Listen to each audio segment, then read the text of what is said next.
बँकेचे संचालक, जिल्ह्याचे युवा नेते मान्य जितेश भैया कदम, मंचावर उपस्थित असलेले या परिसरातील ज्येष्ठ नागरिक, माजी नगरसेवक मान्य निसारभाई संगतराज, गॅब्रिएलजी तिवडे, या ठिकाणी मंचावर उपस्थित असलेले ज्यांनी आताच काही मिनिटांपूर्वी आपलं मनोगत व्यक्त केलं ते अब्दुल करीम अल्लाबागची मेस्त्री, या ठिकाणी उपस्थित असलेले शहर जिल्हा काँग्रेसचे अध्यक्ष व या प्रभागातील उमेदवार राजेश दादा नाईक, या प्रभागातील उमेदवार युवा नेते मयूर शेठ पाटील, या प्रभागातील उमेदवार सौ दीप्ती अमोल घोडके, या प्रभागातील उमेदवार सलमा बाबी इरफान शिकलकर, वच्चर उपस्थित असलेले आयुबभाई बारगीर, सागरजी घोडके, सचिनजी जगदाळे, सिकंदरजी जमादार सर, तौफिकभाई शिकलगार, नंदकुमारजी शेळके, उपस्थित सोहेलजी बडबड, सर्व मान्यवर, या ठिकाणी काँग्रेस पक्षावर, राष्ट्रवादी काँग्रेस पक्ष, शरद पवार गटावर प्रेम करणारे सर्व कार्यकर्ते, बंधू भगिनी, मतदार मित्र, आता सगळ्या वक्त्यांनी सांगितलं ह्या 16 नंबर प्रभाग म्हणजे हा खंड भाग न भाग ह्या परिसराची आणि या सांगली शहराची काँग्रेस पक्षाची महत्व. मागच्या निवडणुकीत 4 उमेदवार उभे केलेले असताना आमचे 2 उमेदवार ह्या ठिकाणी दोन्ही पुरुष निवडून आले आणि 2 महिला ह्या ठिकाणी पराभूत झाल्या. का पराभूत झाले हे तुम्ही सगळ्यांनी समजून घेणं आणि आठवणं गरजेचं आहे. एवढ्यासाठी पराभूत झाले की ह्या ठिकाणी जातीचा धर्माचा राजकारण पेरण्याचा प्रयत्न केला गेला. या ठिकाणी काही उमेदवार जाणून बुजून बंडखोरी करून या ठिकाणी मतं खाण्यासाठी आणि भाजपला फायदा होण्यासाठी उभा केले गेले. त्यातनं मताचं विभाजन झालं आणि आपले ह्या ठिकाणी मानणारा मोठा वर्ग असताना सुद्धा आपल्या 2 सीटा आपल्याला थोडक्या मतात गमवाव्या लागल्या. मयूर शेठ यांची आई त्यावेळेला पराभूत झाल्या आणि नामदेवराव चव्हाण अत्यंत हाडाचा सामान्य कार्यकर्ता काँग्रेस पक्षाचा ह्या ठिकाणीच राहणारा त्यांच्या मंडळी ह्या ठिकाणी पराभूत झाले. पण पराभवात न हारता निराश न होता आज पुन्हा जोमाने सगळेजण पुन्हा कामाला लागले. निवडून आलेले काही लोक आपल्या काँग्रेस पक्षाच्या मतावर निवडून आलेले लोक आपलं पक्ष सोडून गेले. आज पुन्हा तोच डाव रंगलाय, पुन्हा तोच प्रयत्न चाललाय की ह्या प्रभागात काँग्रेस पक्षाचा बालेकिल्ला पुन्हा खराब करायचा, पुन्हा कोणाला तरी रसद पुरून उभं करायचं आणि ह्या सीटा घालवायच्या. कधी कधी आपण शंकेचं कारण समजून माफी देतो. एकदा चूक झाली आपण म्हणतो हो चूक झाली त्यामुळे उत्साहात उभा राहिले, त्यामुळे राजकारण नव्हतं, कुणी उभं केलं नव्हतं.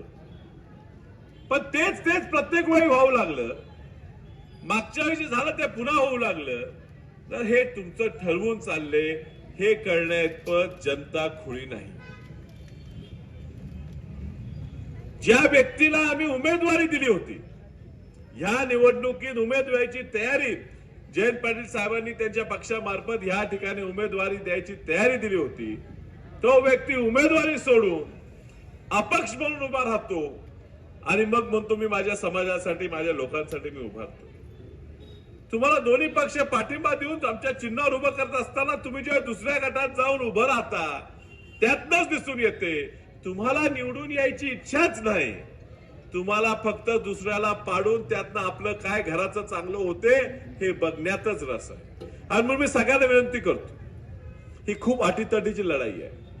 आम्ही लढतो, आम्ही दिल्लीत जाऊन लढतो. तुम्ही सगळ्यांनी आम्हाला ताकद दिली, मला निवडून दिलं. बाळासाहेबांना त्या ठिकाणी वाईटपणा घ्यावा लागला पक्षाचा, पण ते सुद्धा आपल्या पाठीशी राहिले आणि मी अपक्ष म्हणून निवडून आलो.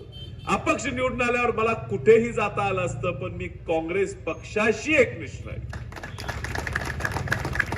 दिल्लीत खूप आमिष असतात, तो मंत्री करतो, हे करतो, तुला मंत्री करतो, बाळासाहेबांना मंत्री करतो जे राज्यात, पण आम्ही हल्लो नाही.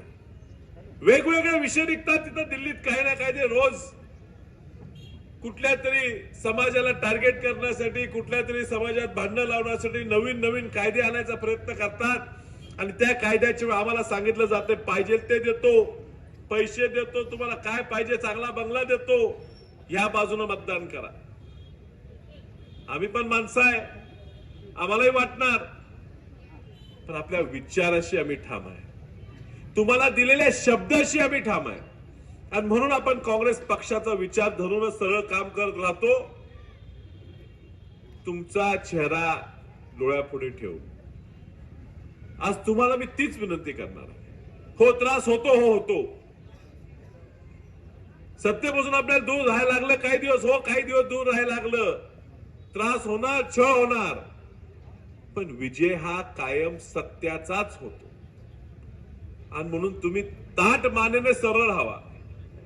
विश्वजित कदम असतील, विशाल पाटील असेल, आम्ही आमच्या विचारापासून बगल घेणार नाही. जी किंमत मोजावी लागेल ती मोजायला तयार आहे. नाही सत्ता मिळाली तर नाही मिळाली, आम्ही तुमच्या पाठीशी, तुमच्या विचाराशी प्रामाणिक राहू. आणि म्हणून आम्हाला विश्वास वाटतो. आम्ही ज्या धाडसाने तुमच्या विचाराशी, आपल्या सगळ्यांच्या विचाराशी ठाम राहिलो, तुम्ही सुद्धा आमच्या विचाराशी, या काँग्रेस पक्षाशी, या महाविकास आघाडीशी प्रामाणिक राहिला तर सत्ता मिळवणं लांब नाही. ह्या महापालिकेत तुम्ही बघाल लोक कंटाळलेली आहेत. मुख्यमंत्री इथे येऊन भाषण देतात आणि आश्वासनं देतात.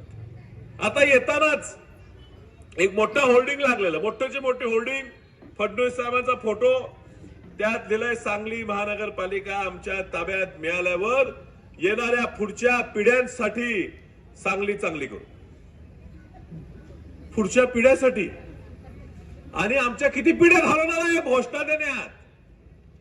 तुम्हाला सत्ता दिली होती, ही अखंड महापालिका जनतेने तुमच्या ताब्यात दिली. 4-4 टर्म तुमचे आमदार इथं आलेले आहेत 2009 पासून. त्याच्यापूर्वी पण आमदार तुमचे होते. 35 वर्षात जवळजवळ 30 वर्ष, 27-28 वर्ष भाजपच्या आमदारांनी ह्यावेळी सांगलीवर राज्य केले. 2 टर्म लागोपाठ 10 वर्ष भाजपचे खासदार दिले. केंद्रात आता 12 वर्ष मोदींचं शासन आहे. 9 वर्ष फडणवीस साहेब तुम्ही मुख्यमंत्री, उपमुख्यमंत्री म्हणून भोगताय. ह्या ठिकाणी येऊन घोषणा करताय की केंद्राने हे केलं, केंद्राने ते केलं, राज्याने असं केलं, राज्याने तसं केलं, सांगलीसाठी पण करू. का वाट पाहत होता? तुम्हाला जनतेने सत्ता दिली नाही, तुम्हाला लोकांनी प्रेम दिलं नाही. मी तुम्हाला सांगतो आणि जनतेने पण समजून घ्या, हा सांगलीचा जो डीएनए आहे ना, तो धर्मनिरपेक्ष आहे, तो सर्वांना सोबत घेणारा आहे. आणि हे सांगली ही त्या भाजपच्या लोकांना आवडत नाही. ह्यांना सूड उगवायचा आहे तुमच्यावर. पुरोगामी विचाराची सांगली, वसंतदादांची सांगली, डॉक्टर पतंगराव कदम साहेबांची सांगली, राजाराम बापूंची सांगली, ही त्यांना संपवायची आहे. त्यांना विचार संपवायचे आहेत. आणि म्हणून तुमच्यावर सत्ता तुमचीच घ्यायची, तुमच्या पैशातनं भ्रष्टाचार करायचा आणि तुम्हाला अडचणीत सातत्याने ठेवायचं. हाच डाव गेले कित्येक वर्ष ही भाजपची मंडळी करत आलेली आहे. काय ह्या प्रभागात केलं? 2 दिले नगरसेवक निवडून. त्या 2 पैकी एक नगरसेवकाला त्यालाच सोडायला लागला, काम होईना, लोक विरोधात गेली. एकट्या नगरसेविकांना थांबवायचा खूप प्रयत्न झाला, भांडण झाली म्हणून तिकीट द्यावं लागलं असं कळलं. लोकांना आता ह्या लोकांना घरी बसवणं गरजेचं आहे. काय अपेक्षा असतात हो नगरसेवकांना? लोकांच्या खूप अपेक्षा नसतात. काम काय नगरसेवकाचं? स्वच्छता ठेवणं, गटरीचं बांधकाम करणं, गटर तुंबली तर ताबडतोब येऊन गटर साफ करून घेऊन लोकांची मदत करणं, डास होतात, चिलटे होतात, फवारणी करणं. आता तासभर आपण इथं बसलो, प्रत्येक जण असं असं करायला, ही अवस्था का आली? कुणाची महापालिका? हाय का स्वच्छता, सुरक्षा नाही का आमचा अधिकार? ज्या शहरात आपण राहतो त्या शहरात रस्त्यावर फिरताना मला सुरक्षित वाटावं, ह्याच्या पलीकडे काय माणसाची अपेक्षा? आम्ही कष्ट करणार आहे, रडणार आहे, काहीतरी होणार आहे, 4 पैसे कमवून नवरा येणार, महिला घरी बसून काहीतरी काम करते, माझं घर माझं मीच चालवणार आहे. तुमच्याकडनं काय अपेक्षा आहे हो? की रस्त्यावर गेलं, पोरगी शाळेला गेली तर सुखरूप परत येईल, तिचं कोणतरी छेड काढू नये, हीच अपेक्षा. कधी आपली पोरगी एकदाची घरी लावली आपण कुलूप लावू अशी डोक्यात धरून बायका घरी बसलेल्या असतात. ही सांगली आहे. रोज काय ते नवीन ऐकायला मिळते. मेडिकलच्या दुकानावर गोळ्या मिळायला लागल्या चरस आणि गांजाच्या. नशा म्हणजे पूर्ण नशेखोरी झाले. कोण हप्ते घेते? ह्या राज्याचा गृहमंत्री आहेत कोण? या राज्याचे गृहमंत्री आहेत ह्या राज्याचे मुख्यमंत्री, जे परवा स्टेशन चौकातून आपल्याला थापा मारून गेले. तुम्हाला तुमच्या मंत्रालयावर अंकुश ठेवता येत नाही, पोलिसांवर अंकुश ठेवता येत नाही. रोज तुमचे लोक गुंडगिरी करत फिरतात आणि तुम्ही म्हणणार चांगली चांगली करू. जे तुम्हाला 12 वर्षात जमलं नाही ना, तुम्हाला कधीच जमणार नाही, कारण तुम्हाला ते करायचं नाही. या सांगलीशी आमची नाळ जोडलेली आहे. आम्ही इथले रहिवासी, आम्ही इथले नागरिक आहेत. विश्वजित कदम सुद्धा इथं त्यांचा घर आहे, ते इथले नागरिक आहेत. कदम साहेब सुद्धा इथंच राहायचे. ही आमची सांगली म्हणून आम्ही बघतो. इथं आम्ही लुटायला आलो नाही बाहेरनं. नागपूरचं नेतृत्व सांगलीत पाठवून तुमचं राज्य करायला आम्ही आलो नाही. आम्ही सांगलीचे लोक सांगलीसाठी उभारला या ठिकाणी आलेलो आहे.